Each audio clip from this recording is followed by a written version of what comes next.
House property থেকে আমাদের 15 marks আসে স্ট্যান্ড অ্যালোন কোশ্চেন।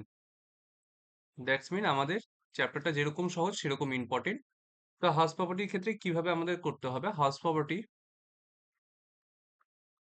থেকে আমাদের ইনকাম ক্যালকুলেট করতে হবে। হাউস প্রপার্টি দুটো টাইপের হতে পারে সেটা আমার নিজের বসবাসে ইউজ করছি, সেটাকে বলা হয় সেলফ অকুপাইড।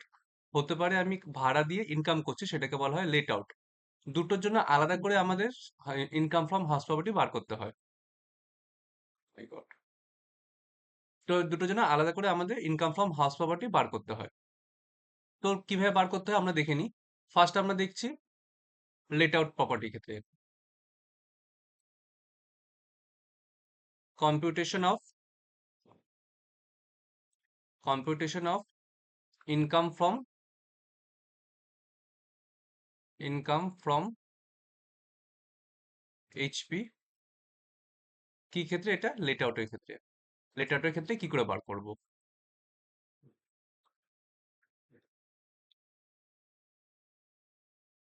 ছকে হবে পার্টিকুলার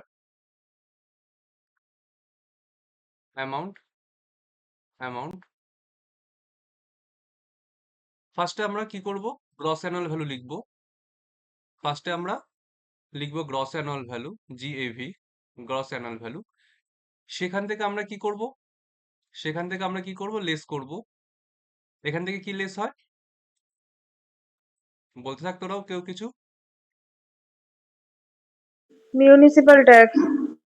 মিউনিসিপাল ট্যাক্স লেস হয়। মিউনিসিপাল ট্যাক্স লেস হওয়ার কিছু কন্ডিশন আছে। কি কি কন্ডিশন? কি কি কন্ডিশন? 1 নম্বর কন্ডিশন, পেইড বাই ওনার, যদি ওনার দেয়, যদি ওনার দেয় তাহলে লেস হবে। আর 2 নম্বর কন্ডিশন এটা পেইড বেসিস, মানে যদি দেয় তাহলেই ছাড় যাবে, যদি না দেয়, সাপোজ দিতে হতো, ডিউ হয়েছে কিন্তু দেয়নি, তাহলে সেক্ষেত্রে সেটা ছাড় যাবে না। দুখানা কন্ডিশন যদি ফুলফিল হয় দেন আমরা মিউনিসিপাল ট্যাক্স বাদ দেব। বাদ দিয়ে যেটা আসে সেটাকে আমরা কি বলবো? NAV, net annual value. And then এখান থেকে আমরা লেস করব, লেস ডিডাকশন আন্ডার সেকশন 24 অনুযায়ী দুখানা ডিডাকশন যায়। একখানা ডিডাকশন হচ্ছে কি? একখানা ডিডাকশন হচ্ছে আমাদের স্ট্যান্ডার্ড ডিডাকশন।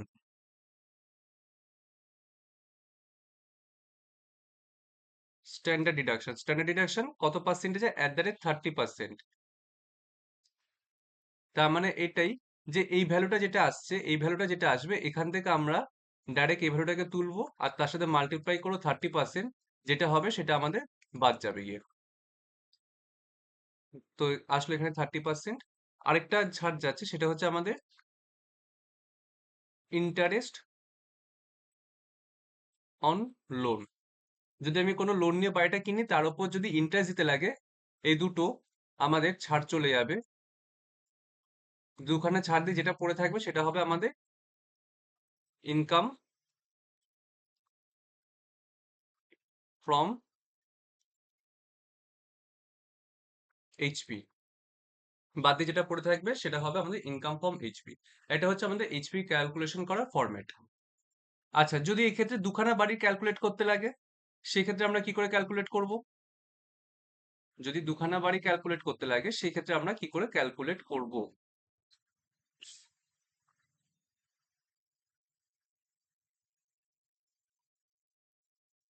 দুখানা বাড়ি ক্যালকুলেট করতে লাগে কি করে আমরা ক্যালকুলেট করব?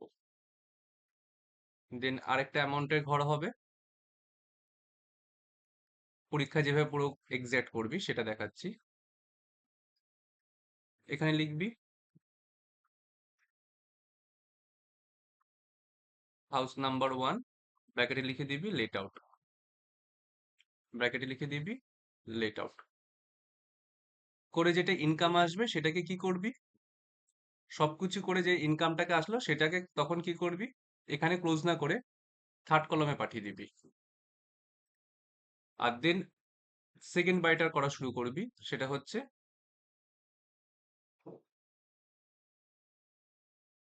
হাউস টু, যেটা কিনা আমাদের ধরে নিচ্ছি সেলফ অকুপাইড। তো সেলফ অকুপাইড এর আমরা ক্যালকুলেট করব, যেটা আসবে সেলফ অকুপাইড এর অঙ্ক শুরুই হবে কোথা থেকে, ডাইরেক্ট এনএভি থেকে শুরু হবে। ওটাতে যেরকম আমরা জিএভি থেকে করছিলাম, এই ক্ষেত্রে ডাইরেক্ট শুরু হবে এনএভি থেকে, নিট অ্যানুয়াল ভ্যালু। আর যেটা কিনা আমাদের ডাইরেক্ট কি আসবে, নীল। ওখান থেকে লেস হবে কি, সেম জিনিস লেস হবে,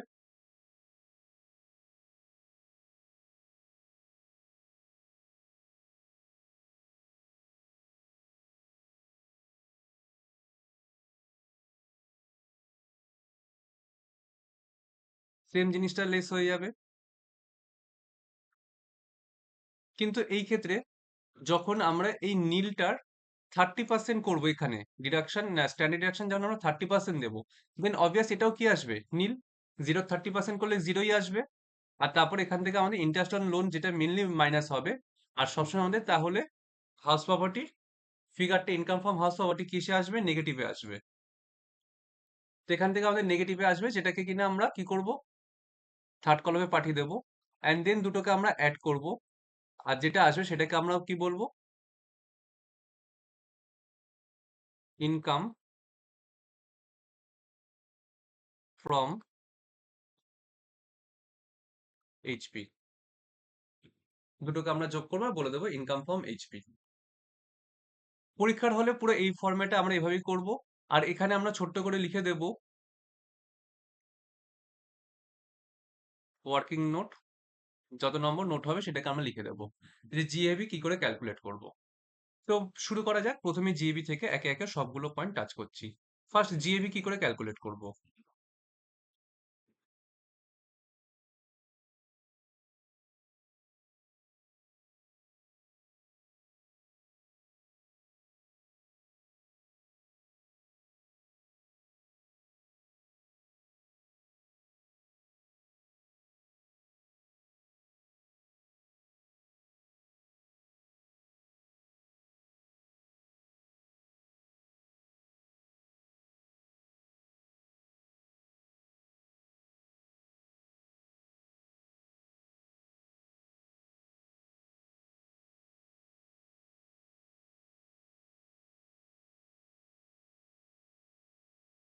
কম্পিউটেশন অফ জিএভি, জিএভি কি করে ক্যালকুলেট করব। ফার্স্টে আমরা কি করব, স্টেপ ওয়ান, আমরা দেখব আমাদের মিউনিসিপাল ভ্যালু কত। আমরা দেখবো আমাদের মিউনিসিপাল ভ্যালু কত, কোশ্চেনে আমাদের লেখা থাকবে মিউনিসিপাল ভ্যালু। তো যেটা লেখা থাকবে সেটাকে আমরা দেখে বসিয়ে দেবো, মিউনিসিপাল ভ্যালু কত দেখে বসিয়ে দেবো। দেন আমরা দেখবো ফেয়ার রেন্ট কত। মিউনিসিপাল ভ্যালু মানে সাপোজ আমাদের যেরকম ঘরটা কামারহাটি মিউনিসিপ্যালিটির আন্ডারে, কামারহাটি মিউনিসিপ্যালিটি কি করে আমার একটা ঘরের ভ্যালু বলবে, এটাকে বলা হয় মিউনিসিপাল ভ্যালু। দেন আসছে হচ্ছে fair rent. Fair rent, fair rent মানে সাপোজ ধর আমি দোতলা বাড়ি ভাড়া দিচ্ছি বা সিঙ্গেল বেডরুমের ভাড়া দিচ্ছি ঘর, তো সেই ক্ষেত্রে কতটা ভাড়া হওয়া উচিত সেটাকে বলা হচ্ছে ফেয়ার রেন্ট। মানে উচিত বললে ভুল হবে, মানে আমার সিমিলার টাইপের বাড়িটা, মানে আমার সিঙ্গেল বেডরুমের বাড়ি ভাড়া দিচ্ছি, সিমিলার আলাদা যে এরকম সেম বাড়ি ভাড়া দিচ্ছে সে কত টাকা নিচ্ছে, এটাকেই বলা হবে ফেয়ার রেট। সাপোজ আমি ভাড়া দেব, আমি আমার ঘরটা ভাড়া দেবো সিঙ্গেল বেডরুমে, কিন্তু অন্য কোন বাড়িটা, আলাদা বাড়িটা, আমার পাশের বাড়িটা কত টাকা ভাড়া নিচ্ছে, সাপোজ সে নিচ্ছে 10,000 টাকা, সেই 10,000 টাকাটা হবে আমার ফেয়ার রেট। তো ফেয়ার রেট, এই দুটোর মধ্যে যেটা বড়, এই দুটোর মধ্যে যেটা বড় সেটা চলে আসবে। এটার সাথে আমরা কম্পেয়ার করব কার, স্ট্যান্ডার্ড রেন্ট। স্ট্যান্ডার্ড রেন্ট মানে যেটা হওয়া আমাদের ভাড়া হওয়াটা উচিত ছিল, যেটা আমরা সরকার বলবে, গভর্নমেন্ট বলবে যে এত টাকা ভাড়া হওয়া উচিত, সেটাকে নেব। এই দুটোর মধ্যে, প্রথমে এই দুটোর মধ্যে কোনটা ছিল যেটা বড় ছিল সেটাকে নিলাম, কিন্তু এই দুটোর মধ্যে যেটা ছোট হবে সেটাকে নেব। আর লিখে দেব এটা কি আমাদের reasonable expected rent.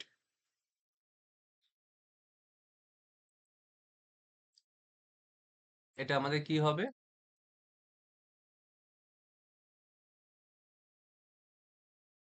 Reasonable expected rent. হয়ে গেল, ফার্স্ট স্টেপ ওয়ান থেকে এসে গেল। দেন আমরা কি করব, স্টেপ টু করব। দেন আমরা করব কি, step two.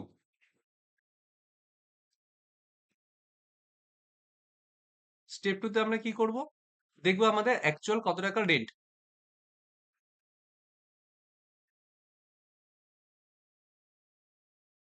Actual rent receivable, actual rent receivable. সেখান থেকে আমরা কি করব? লেস করব যদি কোনো আনরিয়ালাইজড রেন্ট থেকে থাকে।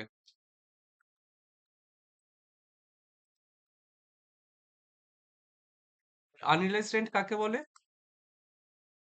আমার ঘরে থেকেছে, আমাকে ভাড়া দেওয়ার ছিল কিন্তু ইচ্ছে করে ভাড়া দিল না। সেটাকে বলা হচ্ছে আনরিয়ালাইজড রেন্ট। যদি কোনো আনরিয়ালাইজড রেন্ট থাকে তাহলে সেটাকে বাদ দেব। যেটা আসবে সেটাকে নিয়ে নেব। আর যেটা আসবে সেটাকেই বলা হবে কি? জিএভি। যেটা আসবে সেটাকে কি বলা হবে? মানে এই দুটোর মধ্যে যেটা বড় হবে সেটাকে নেব, আর সেটাকে কি বলে দেব? Gross annual value. এটাকে বলে দেব গ্রস অ্যানুয়াল ভ্যালু। তো গ্রস অ্যানুয়াল ভ্যালু কি করে বার করবো বোঝা গেছে। ফার্স্টে স্টেপ ওয়ানে কি করব? স্টেপ ওয়ানে মিউনিসিপাল ভ্যালু আর ফেয়ার রেন্ট দুজনের মধ্যে তুলনা করব, যাকে বড় তাকে নিয়ে নেব। দেন তার সাথে তুলনা করব স্ট্যান্ডার্ড রেন্টে, দুটোর মধ্যে যেটা ছোট হবে সেটাকে নিয়ে নেব আর বলে দেবো এটাকে reasonable expected rent. Then step two তে অ্যাকচুয়াল রেন্ট রিসিভেবল, সেখান থেকে লেস করব আনরিয়ালাইজড রেন্ট, যেটা আমি পাইনি, বাদ দিয়ে যেটা আছে সেটা হবে আমার অ্যাকচুয়াল রেন্ট রিসিভড। সেখান থেকে আমরা এই দুটোর মধ্যে কম্পেয়ার করব, এটা আর এটার মধ্যে কম্পেয়ার করব, যেটা বড় হবে সেটাকে আমরা নিয়ে নেবো আর সেটাকে বলবো জিএপি। যদি মনে করিস তো এখানে লিখতে পারিস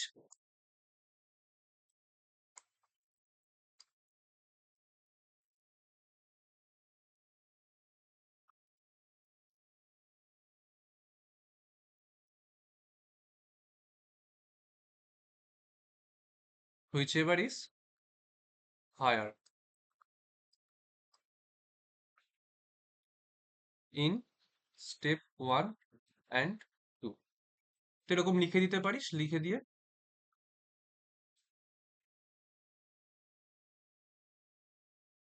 তো লিখে দিবি, তো এটা করে আমাদের জিএভি আসলো। এত অবধি কোনো ডাউট আছে? কারোর কোনো ডাউট আছে এতটা অবধি? না। দেন কথা আসছে এখানে যদি ভ্যাকেন্সি থাকতো, আমাদের স্পেশাল পয়েন্ট আসছে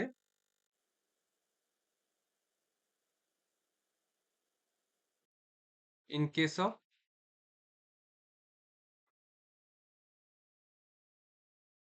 ভ্যাকেন্সি। ভ্যাকেন্সি থাকলে কি করতাম? দাদা, ভ্যাকেন্সি এরকম এরকম করে নোট দিতে হবে? হ্যাঁ, এরকম নোট দিতে হবে তুমি যেরকম করে দেখালে যে হায়ার লোয়ার এরকম করে? অবশ্যই অবশ্যই, মানে এই জিনিসগুলো করবি না, এই জিনিসগুলো করবি না, এগুলো করবি না, এগুলো তোরা খাতায় লিখবি।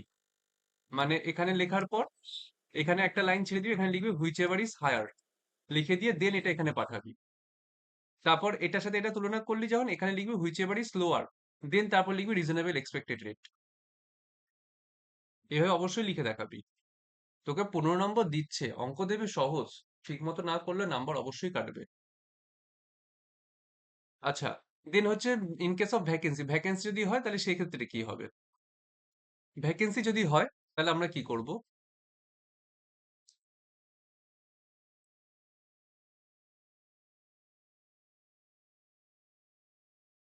অ্যাকচুয়াল রেন্ট রিসিভড যতটা হচ্ছে সেখান থেকে আমাদের কি করব? বাদ দেব ভ্যাকেন্সির জন্য কত টাকা লস হয়েছে, loss due to vacancy.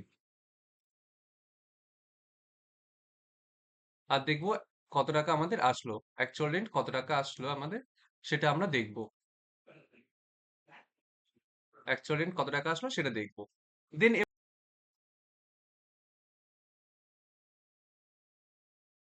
First দেখব অ্যাকচুয়াল রেন্ট বড় না, সরি এক্সপেক্টেড রেন্ট বড় না অ্যাকচুয়াল রেন্ট বড়? যদি অ্যাকচুয়াল রেন্ট বড় হয় তাহলে আমাদের জিএভি কি হবে? Actual rent. যদি দেখি অ্যাকচুয়াল এক্সপেক্টেড রেন্ট বড় অ্যাকচুয়াল রেন্টের থেকে, তাহলে আমরা যাচাই করা শুরু করব অ্যাকচুয়াল রেন্ট ছোট কেন হলো। যদি দেখি অ্যাকচুয়াল রেন্ট ছোট হচ্ছে ডিউ টু ভ্যাকেন্সি, তাহলে জিএভি কি হবে? Equal to actual rent.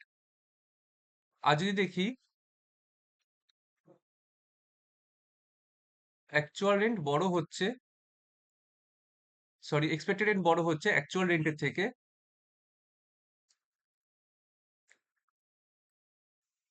Not due to vacancy, ভ্যাকেন্সির জন্য না, এমনিই ছোট হতো, ভ্যাকেন্সির জন্য আরো ছোট হচ্ছে, ভ্যাকেন্সি না থাকলে তাতেও ছোট হতো। যদি এরকম হয় দেন তাহলে কি হবে? জিএভি ইকুয়াল টু এক্সপেক্টেড রেন্ট।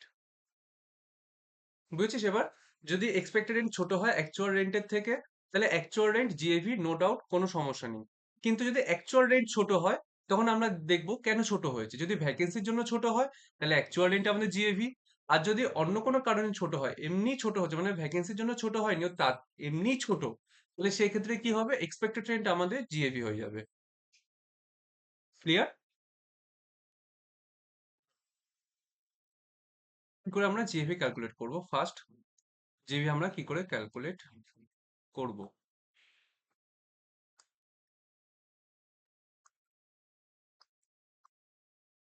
কি করে ক্যালকুলেট করবো? ফার্স্টে আমাদের স্টেপ ওয়ানে মিউনিসিপাল ভ্যালু ফেয়ার রেন্ট যেটা বড় হবে সেটাকে নেবো, তার সাথে তুলনা করবো স্ট্যান্ডার্ড রেন্টে যেটা আসে সেটাকে বলে দেবো এক্সপেক্টেড রেন্ট। স্টেপ টু থেকে আমরা কি করব? বাদ দেবো হচ্ছে অ্যাকচুয়াল রেন্ট, তার থেকে অ্যাকচুয়াল রেন্ট রিসিভেবল, দেন লেস করবো আনরিয়ালাইজ রেন্ট।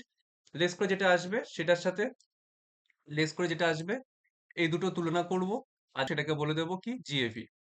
কিন্তু যদি আমাদের ভ্যাকেন্সি থাকে তাহলে সেই ক্ষেত্রে কি করব? ভ্যাকেন্সি থাকলে আমরা এখান থেকে আবার ভ্যাকেন্সি বাদ দেব, ভ্যাকেন্সি থাকলে এখান থেকে আমরা ভ্যাকেন্সি বাদ দেব, আর দেন তুলনা শুরু করব যে স্টেপ ওয়ান আর স্টেপ টুর মধ্যে কোনটা বড়। যদি এক্সপেক্টেড রেন্ট ছোট হচ্ছে মানে স্টেপ ওয়ান ছোট হচ্ছে আর অ্যাকচুয়াল রেন্ট বড় হচ্ছে, তাহলে কোন চোখ বন্ধ করে অ্যাকচুয়াল রেন্ট আমাদের জিএভি হয়ে যাবে, কোনো সমস্যা নেই। কিন্তু যদি এক্সপেক্টেড রেন্ট ছোট হচ্ছে, সরি এক্সপেক্টেড রেন্ট বড় হচ্ছে আর অ্যাকচুয়াল রেন্ট ছোট হচ্ছে, দেন আমরা দেখব যে স্টেপ টু কেন ছোট হলো, অ্যাকচুয়াল রেন্ট কেন ছোট হলো। যদি ভ্যাকেন্সির জন্য ছোট হয় তাহলে অ্যাকচুয়াল রেন্ট হয়ে যাবে আমার জিএভি। আর যদি ভ্যাকেন্সি কারণ ছাড়া এমনি ছোট হচ্ছে, ভ্যাকেন্সি কারণ ছাড়া এমনি ছোট, তাহলে সেই ক্ষেত্রে কি হবে? জিএভি ইকুয়াল টু এক্সপেক্টেড রেন্ট। এইভাবে আমরা জিএভি বার করব। বল ক্লিয়ার কি এবার? হ্যাঁ, বুঝতে পেরেছি দাদা।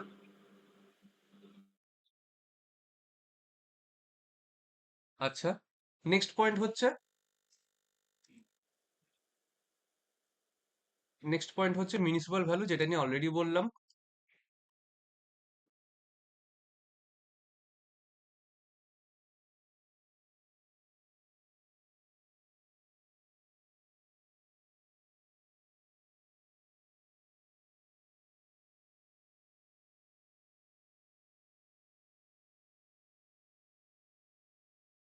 যে এই দুটো কন্ডিশন ফুলফিল হলে দেন মিউনিসিপাল ভ্যালু, দেন মিউনিসিপাল ট্যাক্স বাদ যাবে, না হলে মিউনিসিপাল ট্যাক্স বাদ যাবে না।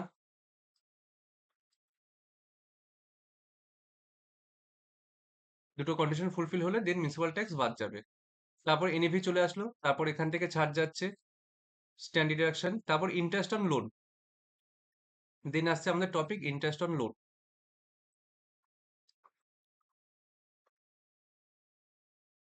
ইন্টারেস্ট অন লোন অনেক বড় টপিক, এটাই মেন টপিক, ভালো মতো শোন।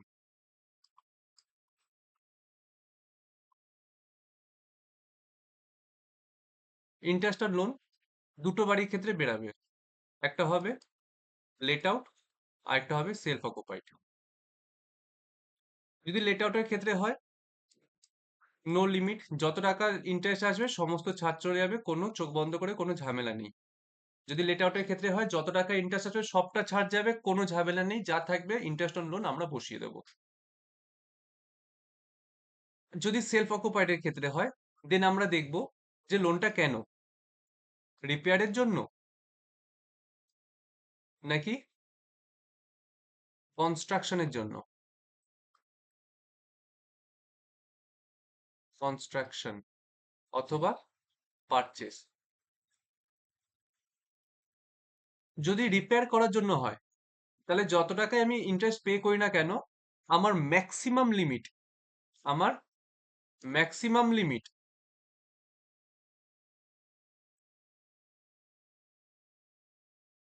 কত হবে? 30,000। আর যদি কনস্ট্রাকশনের জন্য হয় বা পারচেসের জন্য হয় তাহলে সেই ক্ষেত্রে ম্যাক্সিমাম লিমিট কত হবে? 2 লাখ। তাহলে ইন্টারেস্ট অন লোন সেকশন আমাদের 24 সাবসেকশন বি। সেই ক্ষেত্রে কি করে আমাদের ছাড়টা যাচ্ছে? কি করে ছাড় যাচ্ছে? যদি লেট আউটের ক্ষেত্রে হয় কোনো লিমিট দেখার দরকার নেই, যা থাকবে সবটা বাদ দিয়ে দেবো। যদি সেলফ অকুপাইড হয় দেন দেখবো যে রিপেয়ার করার জন্য লোনটা নিয়েছিল নাকি লোনটা কনস্ট্রাকশন বা পারচেসের জন্য নিয়েছিল। যদি রিপেয়ার করার জন্য হয়, যদি 25,000 টাকা খরচ হয় কত টাকা ছাড় যাবে? 25,000 টাকা। যদি 29,000 টাকা খরচ হয় কত টাকা ছাড় যাবে? 29,000 টাকা। যদি 30,000 টাকা খরচ হয় কত টাকা ছাড় যাবে? 30,000 টাকা। যদি 40,000 টাকা খরচ হয় কত টাকা ছাড় যাবে? 30,000 টাকা। কেন? কারণ ম্যাক্সিমাম লিমিট 30,000 টাকা। কনস্ট্রাকশন বা পারচেসের জন্য যদি হয়, যদি ইন্টারেস্ট আসে কত? 1,50,000 টাকা, কত টাকা ছাড় যাবে? 1,50,000 টাকা। যদি আসে 1,90,000 টাকা, কত টাকা ছাড় যাবে? 1,90,000 টাকা। যদি ইন্টারেস্ট আসে 2 লাখ টাকা, কত টাকা ছাড় যাবে? 2 লাখ টাকা। যদি ইন্টারেস্ট আসে 2,50,000 টাকা, কত টাকা ছাড় যাবে? 2 লাখ টাকা। কেন? কারণ ম্যাক্সিমাম লিমিট 2 লাখ টাকা। নেক্সট আসছে হচ্ছে তোদের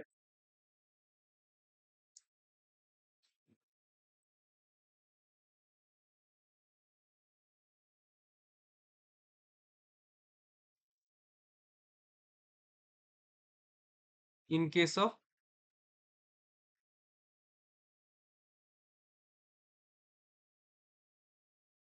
interest on loan of pre construction period.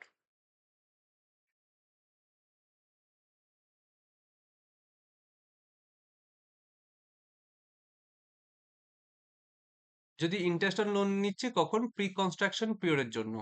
দেন মানে ইন্টারেস্ট আসছে প্রি কনস্ট্রাকশন পিরিয়ডে। মানে কি? মানে আমি ঘর বানানোর জন্য লোনটা নিয়েছি, কিন্তু তখনই যে আমার ঘরটা তৈরি হয়ে যাবে এমন তো কোনো কথা নেই। সাপোজ একটা টাইম ফ্রেমের মাধ্যমে বুঝে নিই। সাপোজ আমি লোনটা নিয়েছি লেটস সে 1 সেপ্টেম্বর 2022-এ। লোনটা নিয়েছি 1 সেপ্টেম্বর 2022-এ। আমি বাড়িটা তৈরি হয়েছে কবে? বাড়িটা তৈরি হয়েছে আমার আহ 1 অক্টোবর 2023-এ। বছর শেষ হচ্ছে 31 মার্চ 2023। প্রি কনস্ট্রাকশন পিরিয়ড কোনটাকে বলা হবে? কি করে আমরা এটা ইন্টারেস্ট ক্যালকুলেট করব? প্রভিশন কি বলছে? বলছে ইন্টারেস্ট অন 203 হয়ে গেছে দাদা ওটা। কি? ও আচ্ছা আচ্ছা, সরি।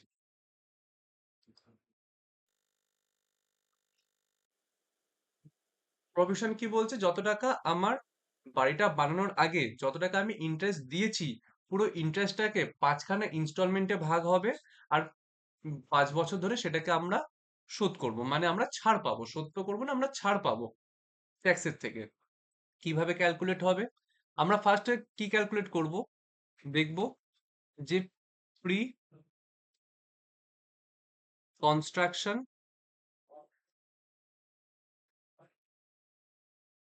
প্রি কনস্ট্রাকশন পিরিয়ড, যে কতদিন টাইম লেগেছিল। প্রি কনস্ট্রাকশন সময়টা কত?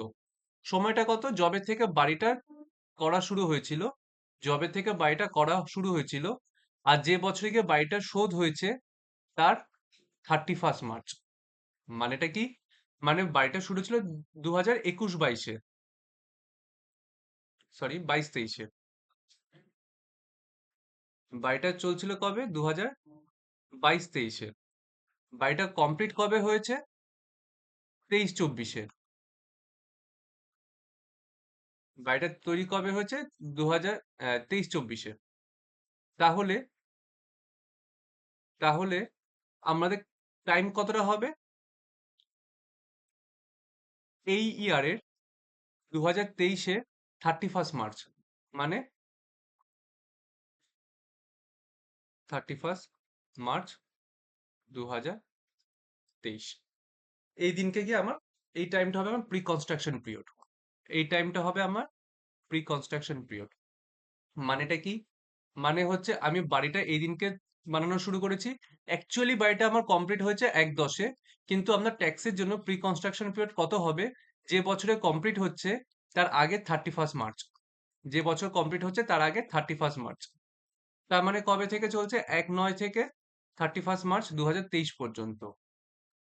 কতদিন হচ্ছে? 9, 10, 11, 12, 1, 2, 3, 7 মাস। প্রি কনস্ট্রাকশন পিরিয়ড কত? 7 মান্থ। ফার্স্টে আমরা প্রি কনস্ট্রাকশন পিরিয়ড ক্যালকুলেট করব। কি করে ক্যালকুলেট করব পুরো বোঝা গেছে?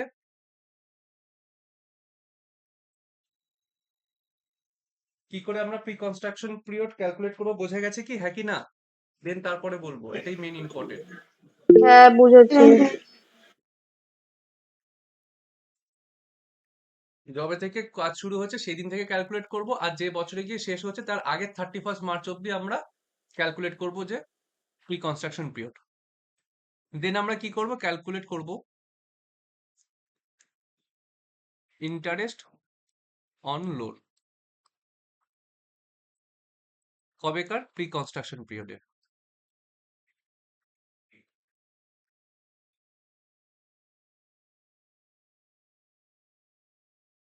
কি করে? যত টাকা লোন অ্যামাউন্ট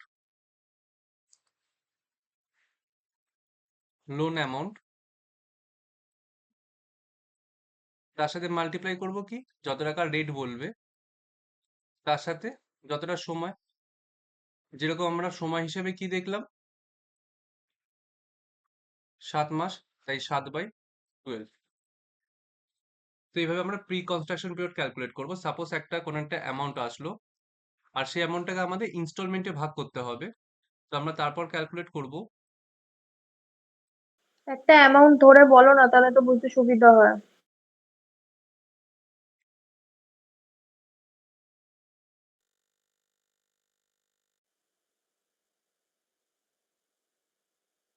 বলছি সব।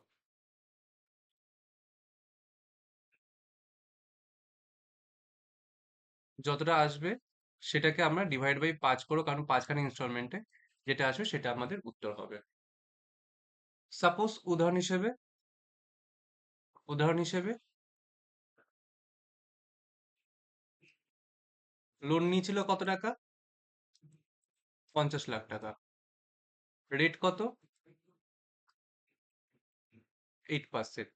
তো কি করে ক্যালকুলেট করব? তো আমরা এখানে কি করবো? ফার্স্টে লোন অ্যামাউন্টের জায়গায় বসাবো লোন কত টাকা বসাবো? 50 লাখ টাকা। দেন রেটের জায়গায় কি বসাবো? 8%।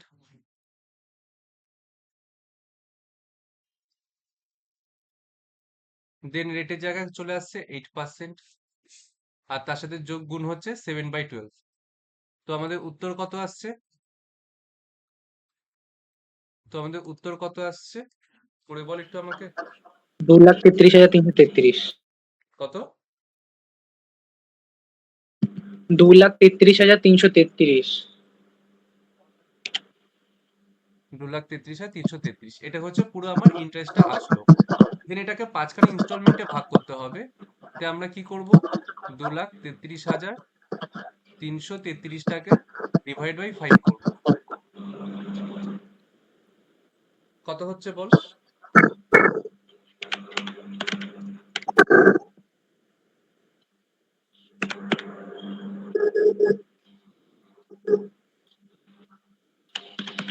কত হচ্ছে বল?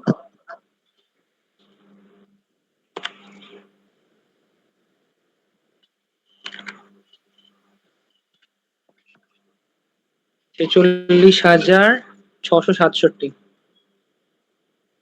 কত বললি? 46,667।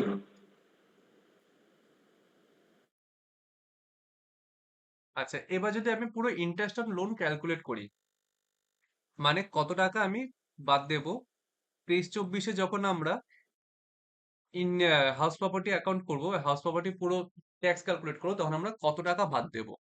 কত টাকা বাদ দেবো? ফার্স্ট তো একটা প্রি ইনস্টলমেন্ট, প্রি কনস্ট্রাকশনে যতটা ইন্টারেস্ট আছে সেটা, মানে 46,667, এটা তো বাদ দেবই। তার সাথে সাথে সে বছরও ছাড় পাবে, সে বছর তো ছাড় পাবে না, সে বছর ইন্টারেস্ট কত আসছে? এগেইন 50 লাখ টাকা, তার উপর 8%, যদি কোনো কিছু শোধ না করে থাকে তাহলে পুরো 50 লাখ টাকা, তার উপর 8%, তার উপর 12 মাসের, 12/12 বা না করলেও হয়, পুরো 12 মাসের ছাড় পাচ্ছে। দেন কত টাকা ছাড় পাচ্ছে? 5 8 40, 40,000 টাকা, না 4 লাখ চার টাকা। লাখ 4 লাখ। তাহলে কত টাকা ছাড় পাচ্ছে টোটাল? 4 লাখ। তাহলে টোটাল হলো 4,46,667, এটা হচ্ছে পুরো অ্যামাউন্ট ছাড় পাবে। যদি এটা হয়ে যায়, এটা তো লেট আউটের ক্ষেত্রে এত টাকা ছাড় পাবে। যদি হয়ে যায় সেলফ অকুপাইড, তাহলে কত টাকা ছাড় পাবে? 2 লাখ টাকা। বল, পুরো বুঝেছিস? লাস্টের টুকু বুঝলাম না, ওই যে যোগ করে যেটা করলাম। আচ্ছা,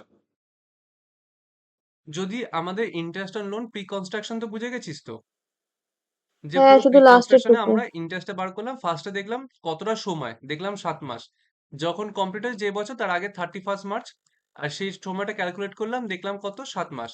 দেন তারপর আমরা পুরো ইন্টারেস্টটা ক্যালকুলেট করলাম, কত হচ্ছে, 50 লাখ টাকা লোন, তার উপর 8%, তার উপর যত মাস, কত, 7 বাই, তার উপর 7/12। দেন এটা করার পর আমরা কি করলাম, যত টাকা আমাদের অ্যামাউন্ট আসলো, যত টাকা আমাদের অ্যামাউন্ট আসলো, সেটাকে আমরা কি পাঁচখানা, পাঁচখানা ইনস্টলমেন্টে ভাগ করতে হতো। কারণ একবারে পুরো টাকা ছাড় পাবে না, 5 বছর ধরে এই অ্যামাউন্টে করে ছাড় পাবে। তার জন্য আমরা 5 দিয়ে ভাগ করলাম, আর প্রত্যেকটা ইনস্টলমেন্টে কত টাকা ছাড় পাবে সেটা দেখলাম। তো আমাদের অ্যামাউন্ট চলে আসলো, এত টাকা তো ছাড় পাবে। যখন আমরা 23-24-এর আমরা ইনকাম ফ্রম হাউস প্রপার্টি বার করব, তখন আমাদের এটা তো প্রি কনস্ট্রাকশন পিরিয়ডে ছাড় পাচ্ছে, কিন্তু পোস্ট কনস্ট্রাকশনে তো থাকছে না। পোস্ট কনস্ট্রাকশন কিভাবে, যে এই পিরিয়ডটা, এই সময়টা যদি কোনো টাকা শোধ না করে, এই সময়টারও তো একটা ইন্টারেস্ট দিতে হবে না লোনের ওপর, এটাতে এই সময়ের ক্যালকুলেট করলাম, কিন্তু এই সময়েরও তো লোনের ওপর ইন্টারেস্ট দিতে লাগবে। তো সেটা কত টাকা দিতে হচ্ছে, যদি কোনো কিছু শোধ না করে, তাহলে 50 লাখ টাকা, তার উপর পুরো 8% দিতে হচ্ছে, 50 লাখ টাকা তার উপর পুরো 8% দিতে হচ্ছে। তো সেটা দেখলাম আমাদের কত টাকা দিতে হচ্ছে, 4 লাখ টাকা দিতে হচ্ছে। আর তো যদি শোধ করে কিছু অ্যামাউন্ট তাহলে? ওকে, দেন তাহলে সেটা বলছি, সাপোজ ধর শোধ করেছে, 10 লাখ টাকা শোধ করে দিয়েছে, 10 লাখ টাকা শোধ করে দিয়েছে, তাহলে কি হবে, 40 লাখ টাকা, তার উপর 8%, 3,20,000 টাকা। তখন 3,20,000 টাকা এখানে যোগ হতো, আর কিছুই না। এবার এটা এত টাকা আমাদের পুরো ইন্টারেস্ট অন লোন আসলো, যেটা আমাদের এত টাকা ছাড় পেত, যেটা এত টাকা আমাদের ছাড় পেত। কিন্তু কিন্তু এটা আমাদের লেট আউট প্রপার্টির ক্ষেত্রে কোনো লিমিট থাকে না, পুরো টাকাই ছাড় পাবে। কিন্তু এটাই যদি সেলফ অকুপাইড হয়, তাহলে সেই ক্ষেত্রে কি হবে, ম্যাক্সিমাম লিমিট 2 লাখ টাকা অ্যাপ্লিকেবল হয়ে যাবে, কারণ এটা কনস্ট্রাকশনের জন্য। ম্যাক্সিমাম 2 লাখ টাকা অ্যাপ্লিকেবল হবে, 2 লাখ টাকা ছাড় পাবে। Done and dusted. House property শেষ হয়ে গেছে, এখানে দুটো কথা বলার বাকি, এমনি শেষ। দাদা, হুম, বল। বলছি যে তুমি একটা করে না ইন্টারেস্ট অন লোন, যেটা তুমি করালে লেট আউটের ক্ষেত্রে দুটো ভাগ করালে, হ্যাঁ। লেট আউট আর সেলফ অকুপাইডের ক্ষেত্রে, হুম। তুমি ওখানে দুটো কন্ডিশন দিয়েছো না, যেখানে দুটো কন্ডিশন ফুলফিল করতে হবে, যেটা হচ্ছে একটা রিপেয়ার, একটা কনস্ট্রাকশনে। হুম। ওটা তোমার হচ্ছে যেটা এক্সট্রিম হচ্ছে রিপেয়ার, ওটা 30,000। যদি কেউ 30,000-এর উপরে করে, ধরো 50,000 করলো, তাহলে যে এক্সট্রা 20,000 আছে, ওটা কি নেক্সট ইয়ারে ক্যালকুলেট হবে? না না না না, ওটা কোনো ছাড়ই পাবে না, ওটা বাদ চলে গেল। আচ্ছা আচ্ছা। এটা কি বেসিস ছাড় যাবে, ডিউ বেসিসে। মানেটা কি, মানে পেমেন্ট করুক কি না করুক, এই সময় হচ্ছে ছাড় চলে যাবে। ও যদি ইন্টারেস্টটা নাও দেয়, তাতেও ছাড় পাবে। মিউনিসিপাল ট্যাক্স কি ছিল, পেইড বেসিস, মানে যদি দেয় তাহলেই ছাড় পাবে। সেটা এবছর দিক কি 10 বছর আগের দিক, যে বছরই যত টাকা মিউনিসিপাল ট্যাক্স দেবে, সব টাকা ছাড় পাবে। কিন্তু ইন্টারেস্ট অন লোন কি বেসিসে ছাড় যাবে, ডিউ বেসিসে, মানে যদি পে করে কি না করে, ম্যাটার করে না, সময় হয়েছে, ছাড় চলে যাবে।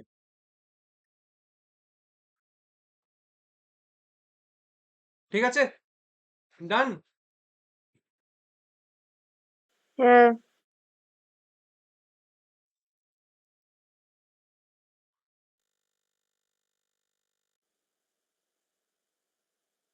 লাস্ট পয়েন্ট,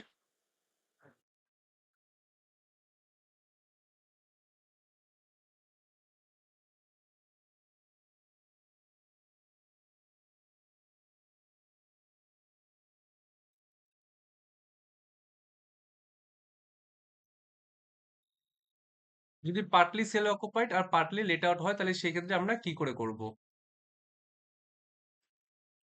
কিছুই করার দরকার নেই। সেলফ অকুপাইড কোথা থেকে শুরু হবে? যদি সেল অকুপাইডের ক্ষেত্রে সেলফ অকুপাইডের ক্ষেত্রে কোথা থেকে শুরু হবে? ডাইরেক্ট এনএভি, নীল, লেস চলে যাবে, ডিডাকশন থেকে স্ট্যান্ডার্ড ডিডাকশন থেকে কিছু যাবে না, লেস যাবে কি ইন্টারেস্ট অন লোন বা বরোইং, যেটা ইচ্ছা, যা ছাড় দেওয়ার চলে যাবে, চলে আসবে এখান থেকে। আর লেট আউটের ক্ষেত্রে কি হবে? যখন লেট আউটের ক্ষেত্রে ক্যালকুলেট করব মিউনিসিপাল ভ্যালু, ধর সাপোজ পুরো বাড়িটা হাফটা আছে সেলফ অকুপাইড আর হাফটা আছে, বা হাফ বললে তোদের বুঝতে অসুবিধা হবে, এক কাজ করি, সাপোজ ধর এইটুকুনি ভাগ আছে সেলফ অকুপাইড আর বাকিটা কমপ্লিটটা কি করেছে, বাকিটা কমপ্লিটটা কি লেট আউট। সেক্ষেত্রে কি করব? তাহলে এক্ষেত্রে যখন মিউনিসিপাল ভ্যালু লিখবো তখন আমরা কি করব? টোটাল মিউনিসিপাল ভ্যালুটার আমরা টোটাল মিউনিসিপাল ভ্যালুটার আমরা কি করব? 3/4, কারণ যতটা লেট আউটের জন্য ততটাকে আমরা নিয়ে নেব। ফেয়ার রেন্ট, সবকিছু সেম ভাবে হবে, সবকিছু সেম ভাবে হবে। থ্রি থার্ড করে করে আমরা সমস্ত ক্যালকুলেট করব, ব্যাস। আর কিছু না, আলাদা কিছু নেই।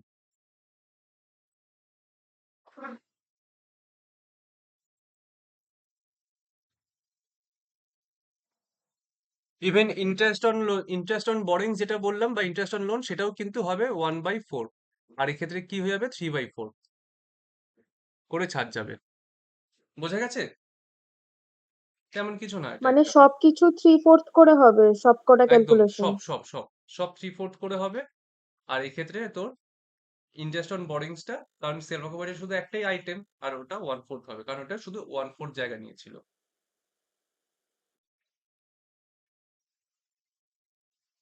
বল, বুঝেছিস কি? হ্যাঁ।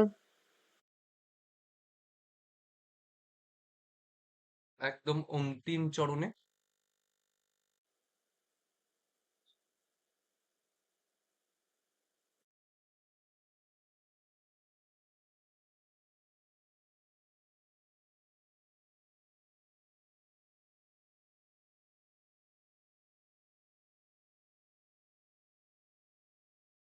In case of Kolkata, Mumbai, Delhi, Chennai.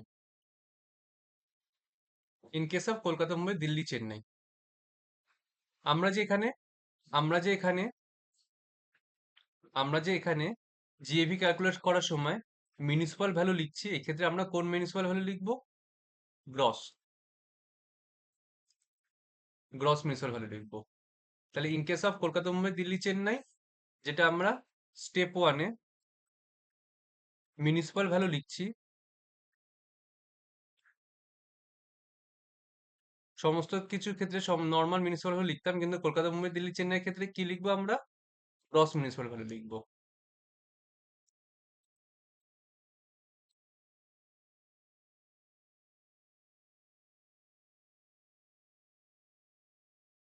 আর 2 নম্বর, যদি মিউনিসিপাল ট্যাক্স যদি মিউনিসিপাল ট্যাক্স কি বলছে? যদি মিউনিসিপাল ট্যাক্স সাপোজ বলেছে পার্সেন্টেজে বলেছে, 10% অন মিউনিসিপাল ভ্যালু, তখন কি করব? কলকাতা, মুম্বাই, দিল্লি, চেন্নাইয়ের ক্ষেত্রে তখন আমাদের নিট মিউনিসিপাল ভ্যালু হবে, নিট মিউনিসিপাল ভ্যালু, তার সাথে মাল্টিপ্লাই করব 10%, তার সাথে মাল্টিপ্লাই করব 10%, এইটুকুনি শুধু পার্থক্য। তার মানে এটাকে যখন আমরা নেট প্রথমে লিখবো স্টেপ ওয়ানে, নেট মিউনিসিপাল ভ্যালু বার করব কি করে? আসবো স্টেপ ওয়ানে যখন আমরা মিউনিসিপাল ভ্যালু লিখবো তখন আমরা গ্রস মিউনিসিপাল ভ্যালু লিখবো। আর যখন আমরা 10% at the rate municipal value করতে বললে, যদি পার্সেন্টেজে বলে তো, আর যদি অ্যামাউন্ট বলে তো ব্যাস, কোনো ঝামেলা নেই, 500 টাকা বলেছে বা 1000 টাকা বলেছে বসিয়ে দেবো, কোনো ঝামেলা নেই। কিন্তু যদি পার্সেন্টেজে বলে মিউনিসিপাল ভ্যালুর ওপর, তখন আমরা মিউনিসিপাল ভ্যালু বলতে আমরা তখন কোনটাকে নেব, নিট মিউনিসিপাল ভ্যালু, তার উপর 10% করবো। কথা হচ্ছে গ্রস থেকে নিটে কিভাবে কনভার্ট করব। গ্রস মিউনিসিপাল ভ্যালু থেকে যদি আমাকে নিট মিউনিসিপাল ভ্যালুতে যেতে লাগে, তাহলে আমরা গ্রস মিউনিসিপাল ভ্যালুকে ইন্টু 10/9 এভাবে আমরা কনভার্ট করব।